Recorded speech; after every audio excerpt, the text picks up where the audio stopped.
अनंत अनुभव पूछते हैं। कहा गया है कि एक सद्गुरु को अस्तित्व चुनता है और वो धरती पर किसी कार्य के लिए आते हैं।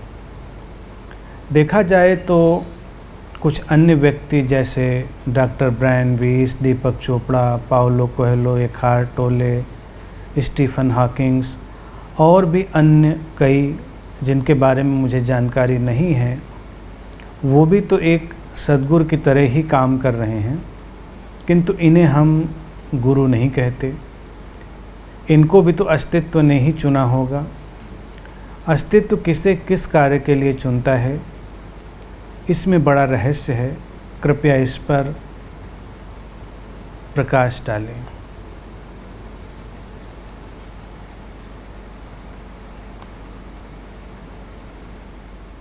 सद्गुरु एक विरल घटना है, रेयर इवेंट है। अस्तित्व चुनता है अर्थात अब ये एक अस्तित्वगत कार्य है, एग्जिस्टेंशियल वर्क है। यहाँ पर अपनी तरफ से करने जैसा कुछ शेष नहीं बचता। कभी कभी कोई व्यक्ति उस मुकाम तक आता है जहाँ उसके लिए स्वयं कुछ करने के लिए नहीं बचता, और तब अस्तित्व उसके माध्यम से बहुत कुछ करता है। अस्तित्व तो सभी के माध्यम से कुछ न कुछ कर रहा है। ऐसा नहीं है कि अस्तित्व सद्गुरु के माध्यम से ही कुछ कर रहा है, लेकिन सद्गुरु के माध्यम से वो विशुद्ध रूप से अपना काम कर रहा है। हम सब के अंदर से भी वो वही काम कर रहा है, लेकिन हम अपने मन से उस कार्य में मिलावट करते हैं या उसमें बाधा डालते हैं। तुमने जिन लोगों का जिक्र किया है, उनमें से कईयों को अस्तित्व ने सद्गुरु की तरह ही चुना है।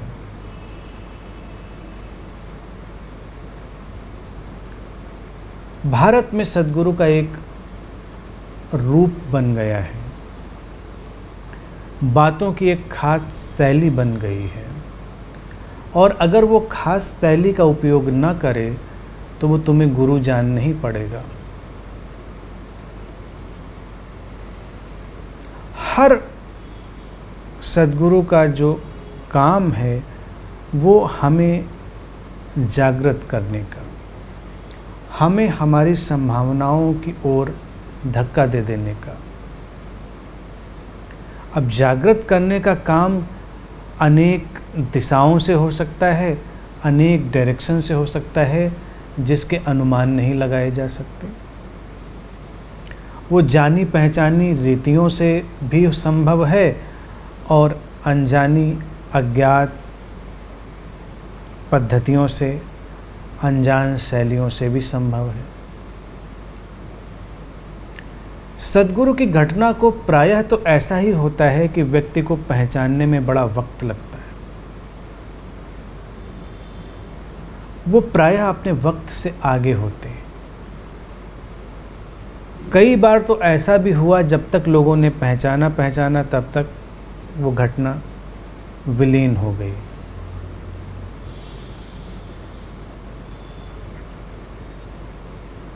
सद्गुरु के माध्यम से जो जागृति का काम अस्तित्व लेता है, वो इतना सहज है कि जिसका तुम्हें अनुमान भी नहीं होता। अर्थात तुम्हें कोई जगाने वाला दिखाई भी नहीं देता और तुम जागने लगते हो।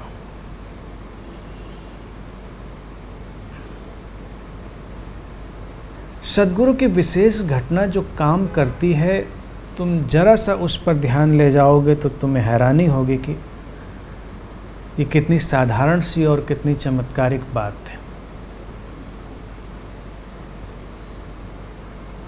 तुम्हारे होने की जो एक व्यर्थता है या एक इल्यूजन है, वो उसके होने में डिज़ॉल्व होने लगता है। तुम्हारी सारी भागदौड़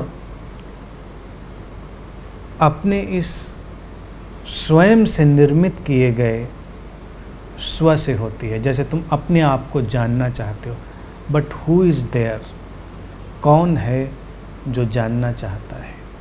तुम आध्यात्मिक यात्रा पर जाना चाहते हो, कौन है जो इस यात्रा पर जा रहा है? तुम जो कुछ भी कर रहे हो वो तुम्हारे अपने भ्रमों से उपजा है।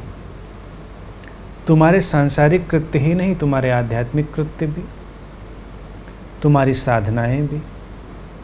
जब तक तुम्हें ये दिखाई देता है कि कहीं करने वाला कोई है और जो करने वाला है वो तुम्हारे ही द्वारा निर्मित किया गया है, सेल्फ क्रिएटेड,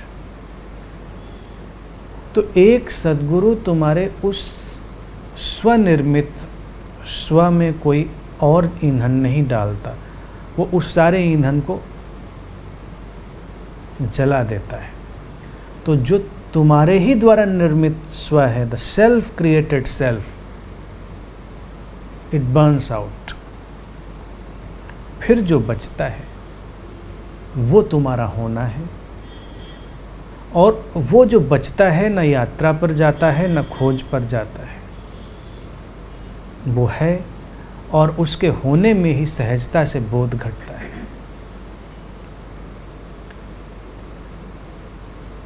बहुत से लोग हैं जिन्हें तुम शिक्षक की तरह से भी जानते हो, वो तुम्हें प्रेरित करते हैं, तुम्हें आगे ले जाते हैं। अच्छा है, तुम कुछ कोशिश करते हो, लेकिन तुम हर कोशिश में अपने इस सेल्फ क्रिएटेड सेल्फ को ही और मजबूत करते हो। इसलिए गुरु कोई अपने द्वारा बनाई घटना नहीं है। जैसे ऐसा नहीं है कि कोई व्यक्ति गुरु बनना चाहे और बन जाए। बनना चाहे तो बन जाता है, वो आसान है, या कोई किसी को बनाना चाहे तो बन जाए, ये भी संभव है। लेकिन अस्तित्वगत घटना वहाँ से घटेगी, इसकी संभावना नहीं है।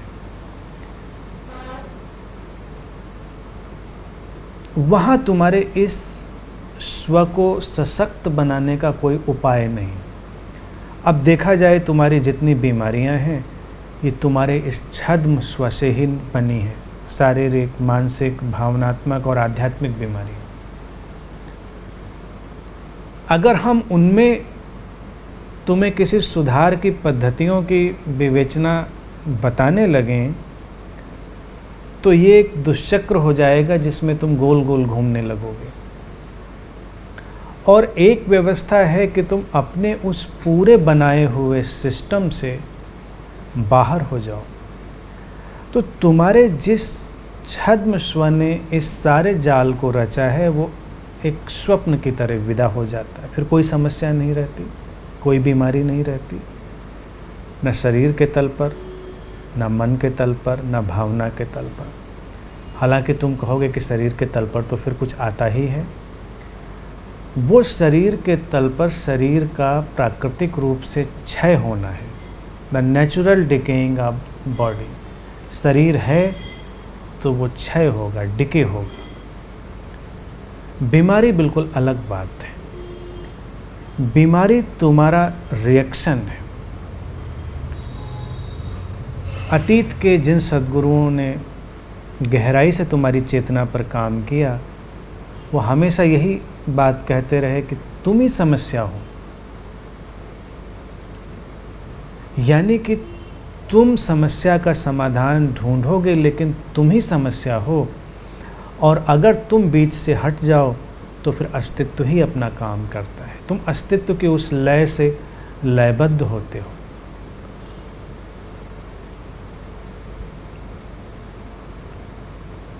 अस्तित्व अभी भी तुम्हारे अंदर से वही काम कर रहा है, लेकिन तुम अपने इस स्वप्न के माध्यम से, तुम अपने द्वारा निर्मित अपने इस स्व के माध्यम से उस प्रवाह में बाधा डाल देते हो।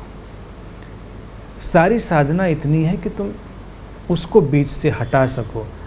सद्गुरु हट गया है, वो वहाँ से पूरी तरह विलीन हो गया है, इसलिए उसके होने में तुम भी धीरे धीरे एक दिन वैसे ही हो जाते हो। इसलिए एक सद्गुरु के पास उपस्थित होना थोड़ा भयावह होता है, खतरनाक होता है। तुमको अच्छा भी लगता है, आकर्षक भी लगता है, लेकिन भय भी लगता है। अगर तुम्हें भय न लगे तो उसकी उपस्थिति ने कोई काम ही नहीं किया। जैसे तुम पहली बार समुद्र के पास जाओ तो तुम्हें वो आकर्षक भी लगेगा, लेकिन तुम्हारे अंदर थोड़ा भय भी पैदा करेगा। उसकी विराटता, उसकी असीमता देखकर थोड़ा तुम कंपित भी होगे, थोड़ा तुम अपने अंदर डामाडोल होगे। क्यों? क्योंकि वो विराटता तुम्हारे अपने अंदर की विराटता का आमंत्रण बन जाती है, और तुम अभी अपनी सीमाओं के साथ यात्रा कर रहे हो, और उन सीमाओं के टूटने का भय तुम्हें थोड़ी देर कंपित करता है।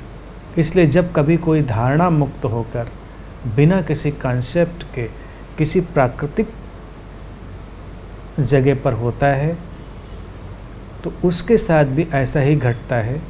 उसके लिए पूरी प्रकृति सद्गुरु बन जाती है, और वही ध्यान का क्षण होता है।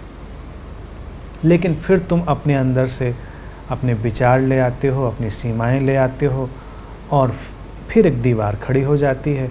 फिर उसके आमना सामना करने में तुम्हें कोई भय नहीं लगता, तुम एटीज हो जाते हो।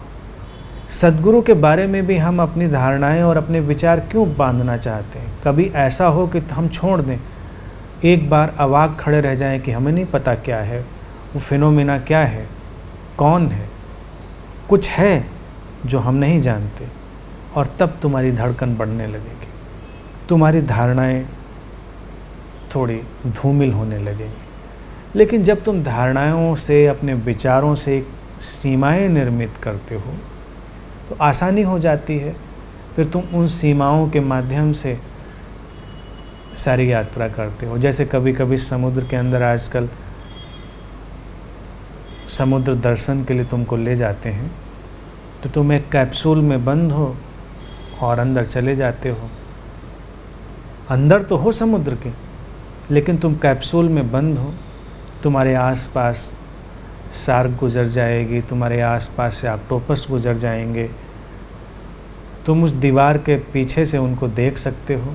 लेकिन जब वो सचमुच में तुम्हारे पास से गुजरते हैं और कोई दीवार नहीं होती है, उस आनंद को या उस थ्रिल को या उस एडवेंचर को तुम नहीं अनुभव कर पाओगे। वो बड़ा फ़र्क है। लेकिन कैप्सूल में बंद होकर यात्रा करने में बड़ा सुकून लगता है, सेफ्टी लगती है, सुरक्षा लगती है। तो ऐसे तो हर कोई चला जाता है, लेकिन अगर ये कहा जाए कि यात्रा तो होगी लेकिन सेफ्टी नहीं है और कोई गारंटी भी नहीं है, तो तुम कहोगे छोड़ो समुद्र दर्शन, ऐसा क्या रखा है उसमें देखने के लिए अगर गारंटी नहीं है।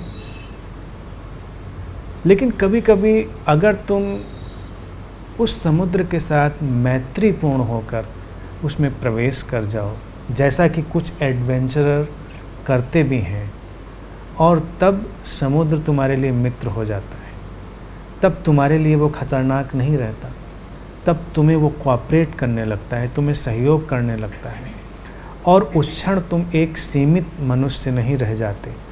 तुम मछलियों के साथ मछली हो जाते हो, तुम ऑक्टोपस के साथ ऑक्टोपस हो जाते हो, तुम कोरल के साथ कोरल हो जाते हो, तुम पानी के साथ पानी हो जाते हो। तुम नहीं रहते थोड़ी देर के लिए। कई एडवेंचरर्स ऐसी भावदशाओं का वर्णन करते हैं कि जब वो किसी ऐसी घटना के सामने थे तो उनकी इंडिविजुअलिटी, उनका जो अपने प्रति एक विचार था वो समाप्त हो गया। और जब तुम्हारा अपने प्रति एक सीमित विचार समाप्त हो जाता है, तुम असीम के हिस्से हो जाते हो, वो तुम्हें कोऑपरेट करने लगता है। तो इसलिए सद्गुरु के बारे में भी एक धारणा बना लेनी तुम्हें आसान पड़ती है। लेकिन अगर तुम बिना किसी धारणा के, बिना किसी सेफ्टी बेल्ट के उसके साथ चल सको तो रोमांचक होगी यात्रा, और तुम्हारा सेल्फ क्रिएटेड सेल्फ डिज़ोल्व होगा और जो रियल वो इमर्ज होगा, बड़ा सुंदर होगा और रोमांचक होगा। अस्तित्व चुनता है, तुम भी अस्तित्व के द्वारा चुने गए हो, लेकिन इस चुनाव को तुम तभी जान पाते हो जब तुम स्वयं चुनना बंद कर देते हो। जब तुम स्वयं चुनना बंद कर देते हो तो फिर वही बात, विरोधाभासी बात, तो तुम्हारे लिए अस्तित्व चुनने लगता है। तो अपने आसपास से ये सारी दीवारें हटाएं और कुछ होने की आकांक्षा समाप्त करें। तुम्हारे सामने समस्या फिर ये खड़ी होगी, तो क्या हम कोई लक्ष्य ना बनाएं? तुम्हारे बहुत सारे लक्ष्य बहुत ही प्लेफुल हैं, उनके साथ खेलें, उन्हें बनाएं। वो रेत के महल बनाने जैसे हैं, उनको अच्छा सा बनाएं, खेलें, और जब वो बिखरें तो उनके साथ बहुत विचलित ना हो।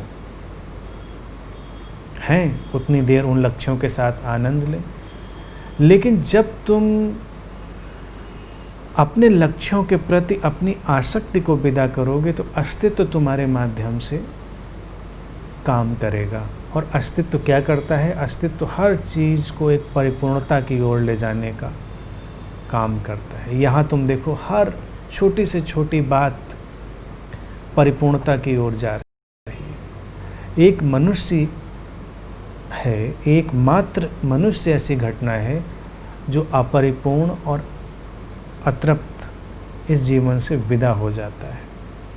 अन्यथा तुम कहीं भी निगाह दौड़ा कर देखो, पूरी प्रकृति में हर छोटी से छोटी बात परिपूर्णता की ओर दौड़ रही है और पूरी परितृप्ति में डूबी है।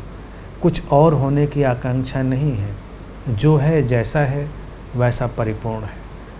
ऐसा इसलिए है क्योंकि अस्तित्व ऐसा ही चाह रहा है। ठीक है।